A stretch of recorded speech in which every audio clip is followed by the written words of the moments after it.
ঘড়ির কাঁটার অবস্থানটা ঠিক আন্দাজ করতে পারছি না, তবে রাত যে অনেক তাতে কোনো সংশয় নেই।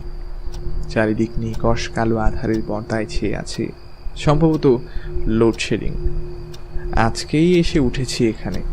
এ ঘরে বহুকাল পড়ে থাকা তালাবদ্ধ ভ্যাপসা বাতাস, কেমন অদ্ভুত আর কুমোট পরিবেশ।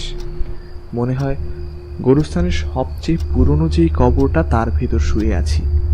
ছেঁড়া মশারি, পায়ের কাছে জড়ো করে রাখা কম দামি কম্বল, একরাশ জমাট বাঁধা কালো অন্ধকারের সাথে মশার মিতালি।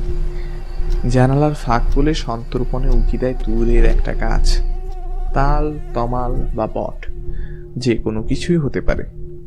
আর তার মাথার উপর রূপলি জ্যোৎস্না ঢেলে দিচ্ছে ফাল্গুনের গোলগাল চাঁদ। ছোট্ট একটা হাওয়ার পুঞ্জ ঘরে ঢুকলো খোলা জানালার শাঁসি গলে। একটু ঠান্ডা বরস, তাই কম্বলটা টেনে নিলাম আবার। হঠাৎই সক্রিয় হয়ে ওঠে আমার ষষ্ঠ ইন্দ্রিয়, জানান দিল আমি ছাড়াও এই ঘরে আরেকটি প্রশ্বাসের ধীর ও ইতস্তত পাইছে। বড় দরজা যদিও খোলাই থাকে, তো এই সময় এই ঘরে আমি ছাড়া আর কারো থাকার কথা নয়। আমার সঙ্গীরা আসতে আসতে আরো 2-3, তাই নিশ্চিত হতে আবার কান পাতলাম। আবার ফুটেছে দেখো কৃষ্ণচূড়া ধরে ধরে। অনেক দূর থেকে শিশির ভেজা বাতাসে ভেসে আসা শব্দের মতন ফিস ফিস। দু একটা অস্পষ্ট শব্দ যেন অন্ধকার হাতে অনেক দিন শ্রোতা খুঁজে বেড়াচ্ছে। একটু ভয়ে ভয়ে জিজ্ঞেস করলাম, কে? কোনো উত্তর নেই। বিপরীতে কেবল ফিস ফিসটা একটু গাঢ় হলো।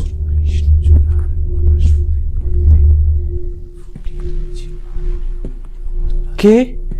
ভয়ার্ত গলায় প্রশ্নটা আবার ছুড়লাম শূন্যে। ভয় পাই, আজকালকার চোরেরা তো আর গায়ে তেল মেখে শীত কাটে না, সাথে ছোড়াছুরি, আগ্নেয়াস্ত্র, কত কিছুই তো থাকে। কিন্তু এবার উত্তর এলো সুপুরুষোচিত দরাজ গলায়। আমি। ছেঁড়া মশারির ফোকর দিয়ে আবছায়া অন্ধকারে দেখতে পেলাম লোকটিকে। জ্যোৎস্না রঙের পাঞ্জাবি, মুখটা দেখা যায় না ভালো, তবে তার সারা শরীর জুড়ে বিচ্ছিরি রকম ছোপছাপ আঁকা। আমি কে? নাম বললে চিনবে না। তবে পরিচয়টাই দিন। মানে আমি এখানে থাকতাম আগে। যাক বাবা, আপনি চোর নন শুনে ভালো লাগলো। তো এই মাঝরাত্রিরে হুট করে কারো ঘরে ঢুকে পড়াটা কি কোনো মাথাওয়ালা লোকের কাজ? মাথায় তো নেই, উড়ে গেছে কবে। মানে? কিছু না, দেখলাম তুমি নতুন এসছো তাই পরিচিত হতে এলাম। আও, র্যাগিং? জানেন তো আজকাল র্যাগিং এ কি অসুবিধা করলাম? বাহ, বলা নেই কওয়া নেই, মাঝরাত্রিরে ঘরে এসে বসে আছেন, আবার জিজ্ঞেস করলেন খুব অসুবিধা করলেন কিনা। না না, অসুবিধা কেন, সুবিধাই তো করলেন না। আচ্ছা, তবে বসি কিছুক্ষণ, কথা বলি। কতদিন জমজমাট আড্ডা হয় না, একটা সিগারেট হবে? দেখুন, আপনি হয়তো সিনিয়রই হবেন, তাই যথেষ্ট সম্মান জানিয়েই বলছি আপনি এবার আসতে পারেন। হ্যাঁ, বলতেই তো এসছি। এবার বিরক্তিতে ফেটে বললাম আমি, শালা কোত্থেকে আসে এসব? কিন্তু মোগলের হাতে পড়েছ আর খানা খাবে না তা তো হতে পারে না, না? সুতরাং তিনি বলেই চললেন। কিন্তু তখন কে জানতো যা ঘটতে চলেছে তার চেয়ে আশ্চর্য ঘটনা আমার জীবনে হয়তো আর 2টি হবে না। ইতিহাসের বহু পথের বাঁক ঘুরে এসে দেখি ঘটনাবহুল ইতিহাসে ঘটনাগুলোই আছে, গল্পগুলো হারিয়েছে সেই কবেই।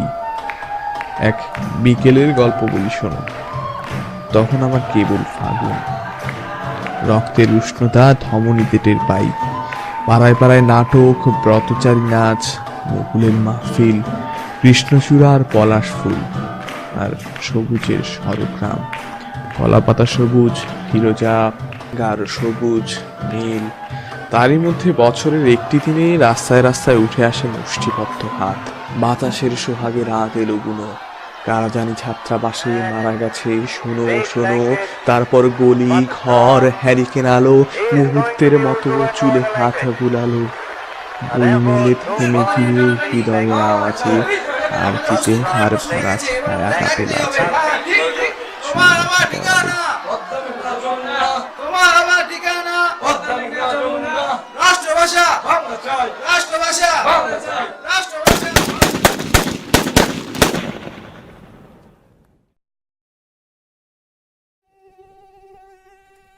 মিশমিশে অন্ধকার, ছেঁড়া মশারি, পায়ের কাছে জড়ো করে রাখা কম দামি কম্বল, মশার রাগিনী। কিছু শব্দ, বাক্য, কথা কি আশ্চর্য প্রাণ ছড়িয়েছে এই কিছুক্ষণ আগেও বুঝতে পারিনি। তারপর থেকে আর কোনো ফাগুন বিকেলে নীল শাড়ির মেয়েটির সাথে দেখা হয়নি। মায়ের চিঠিটাও বুক পকেটে। সেই কুমড়ো ফুলের লতা আজও আমার বুকে 3টি বুলেটের আঘাত চিৎকার করে ওঠে যখন এই বায়বীয় চোখে দেখি কোনো এক ফাগুন বিকেলে রাস্তার মোড়ে, চায়ের আসরে, শিশুর খেলা ঘরে বৈদেশি ভাষার আগ্রাসনে ম্রিয়মান আমার মাতৃভাষা। আমি মানতে পারি না বুকে আমার 3টি ফুটো, ভেতর দিয়ে আকাশ দেখা যায়। খুলিটা কি অদ্ভুতভাবে এক পাশ থেকে উড়ে গেছে, দেখবে। এরই মধ্যে তিনি কখন ছেঁড়া মশারির পাশে এসে দাঁড়িয়েছেন বলতে পারি না। এখন তার আর আমার মধ্যেই কেবল একটা পাতলা মশারির দেয়াল। একটু ঝুঁকতেই দেখতে পেলাম তার অর্ধেক খুলিহীন মাথা, 3টি ফুটো বুকে আকাশ দেখা যায়, আর তার সারা গায়ে শুকনো কৃষ্ণচূড়ার রঙের রক্তের ছোপ। যেন কত শতাব্দীর দুঃস্বপ্নেরা ঘিরে ধরেছে আমায়। আমার দুর্বল হৃৎপিণ্ডের জন্য এই বিভীষিকা অসহনীয়। তাই আর না পেরে বালিশের মুখ বুজে চিৎকার করে উঠলাম, না। সঙ্গে সঙ্গে বৈদ্যুতিক ঘড়িতে সুর বেজে উঠল। ভয়ে ভয়ে চোখ তুললাম। বিদ্যুৎ এসে গেছে। ঘরে জ্বলছে 100 ওয়াটের লাল বাতি। পাখাটাও ঘুরতে শুরু করেছে। 1000 কিলোমিটার বেগে বুকের ভেতর হাঁপড় চলছে। ভয় আর শঙ্কা নিয়ে মশারির বাইরে তাকালাম। দেখলাম না, কিছুই নেই। ছেঁড়া মশারি, পায়ের কাছে জড়ো করে রাখা কম দামি কম্বল, একরাশ মশার সাথে আমার মিতালি। জানালা গলে উকি দেয় দূরের একটা গাছ, তাল, তমাল বা পট, যে কোনো কিছুই হতে পারে। ফাল্গুনী রাতের পশ্চিমে জ্যোৎস্না, দক্ষিণে মেঘ। হঠাৎ ওই পথে জেগে ওঠে এক আলোর মিছিল।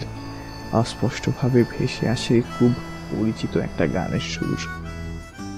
দেয়ালে ঝুলানো ক্যালেন্ডারের দিকে তাকিয়ে একবার হাসলাম আমি। এরপর একটা শালমুড়িতে মিশে গেলাম প্রভাত ফেরির দলে।